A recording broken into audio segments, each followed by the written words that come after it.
بسم اللہ الرحمن الرحیم۔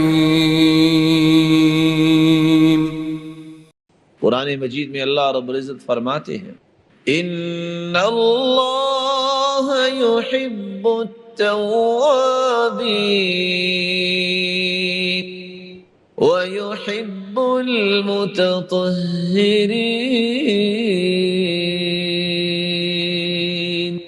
اللہ توبہ کرنے والوں کو بھی پسند کرتے ہیں اور پاکیزگی اختیار کرنے والوں کو بھی پسند فرماتے ہیں۔ اللہ رب العزت دوسری جگہ فرماتے ہیں من يعمل سوءا او يظلم نفسه ثم يستغفر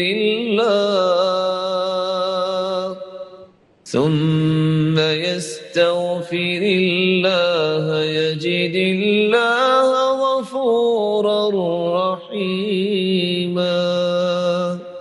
جو برائی کر بیٹھے یہ اپنی جان پہ ظلم کر لے، ثم یستغفر اللہ، پھر اپنے رب سے معافی طلب کر لے، تو اللہ رب العزت معاف کرنے والے ہیں۔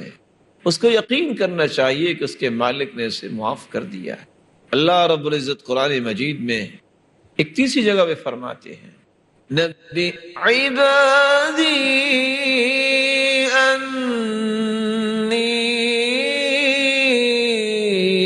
انا الغفور الرحیم،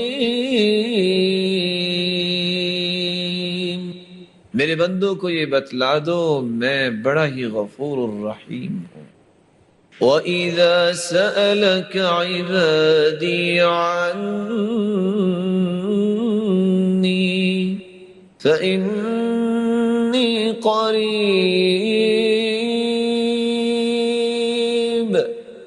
أُجِيبُ دَعْوَةَ الدَّاعِ إِذَا دَعَانِ فَلْيَسْتَجِيبُوا لِي وَلْيُؤْمِنُوا بِي لَعَلَّهُمْ يَرْشُدُونَ۔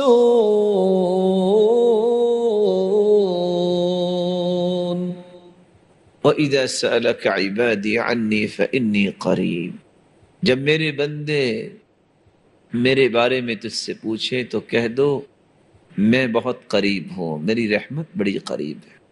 اجیب دعوت الداعی اذا دعان، جب کوئی دعا کرنے والا دعا کرتا ہے میں اس کی پکار کو سنتا ہوں۔ فَلْيَسْتَجِيبُوا لِي وَلْيُؤْمِنُوا بِي لَعَلَّهُمْ يَرْشُدُونَ، ان کو چاہیے کہ میری بات کو مان لیں، میرے ساتھ ایمان لے آئیں، رشد و ہدایت ان کو نصیب ہو جائے گی۔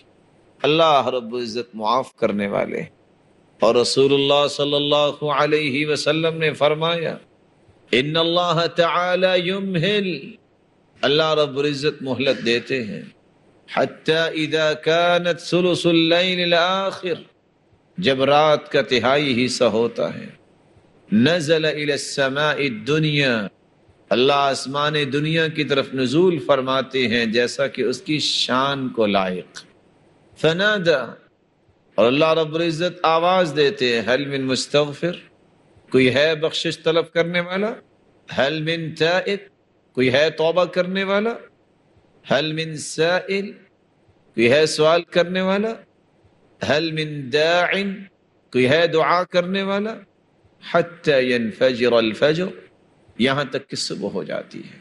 اللہ رب العزت سے دعا ہے اللہ رب العزت ہمیں ان امور کا خیال رکھنے کی توفیق عطا فرمائے۔ اس کے بعد صبح و شام یہ معمول بنائیں۔ اصل وفا اولاد سے یہ ہے، ہم سوچتے ہیں کہ ہمارے مرنے کے بعد وہ کیا کریں گے، اب یہ کیوں نہیں سوچتے کہ قیامت کے دن وہ کہاں ہوں گے، ہم کہاں ہوں گے، پہلے وہ سوچئے۔ رسول اکرم صلی اللہ علیہ وسلم نے فرمایا من قرأ آیت الکرسی دبر کل صلاة مکتوبہ لم یمنع من دخول الجنت الا ان يموت، خوش نصیب ہے وہ شخص جو شخص فرض نماز کے بعد آیت الکرسی پڑھ لیتا ہے، اس کے اور جنت کے درمیان صرف موت کا پردہ حائل ہے، جس دن آنکھیں بند ہوں گی جہنم سے آزاد اور جنت کا مہمان بن جائے گا۔ اور شیطان سے اس کی حفاظت ہو جائے۔ رسول اکرم صلی اللہ علیہ وسلم نے فرمایا تھا، جب وہ سیدنا ابو ہریرہ رضی اللہ تعالی عنہ وہ دیکھتے ہیں کہ ایک شخص جو ہے وہ اناج بھر رہا ہے، تم نے پکڑ لیا اور وہ شیطانی تھا، ایک دن 2 دن 3 دن کہتا آج چھوڑ دو، کل نہیں آؤں گا، پھر دوسرے دن آ گیا، پھر تیسرے دن آ گیا، کہا اچھا میں آپ کو ایک بات بتا دیتا ہوں، تم رات کو آیت الکرسی پڑھ لینا، میں صبح تک تیرے قریب نہیں آؤں۔ اللہ کے رسول نے فرمایا صدقک وہو کذوب، دنیا جہان کا جھوٹا ہے شیطان، لیکن یہ بات سچ بول گیا۔ آیت الکرسی اس قدر عظیم نعمت ہے، اس میں اعظم ہے، اور اس میں اعظم کے ساتھ دعا کی گئی، کبھی اللہ رد کرتے ہی نہیں۔ اپنے بچوں کو اپنے پاس بٹھا کے صبح و شام ان سے آیت الکرسی سنو، چھوڑ دو ان باتوں کو کہ بچے پڑھ لیں گے۔ اب بچوں کے پاس ملہیات بہت ہیں، آپ 2 منٹ ذرا اپنی توجہ ہٹا کے دیکھیں وہ کہاں سے کہاں پہنچ چکے ہوتے ہیں، تخیلات میں بھی، تفکرات میں بھی، اور فزیکلی بھی واقعتاً کہاں سے کہاں چلے جاتے۔ ان سے محبت کیجئے، ان سے وفا کیجئے، ان کو نعمت بنائیے۔ یہ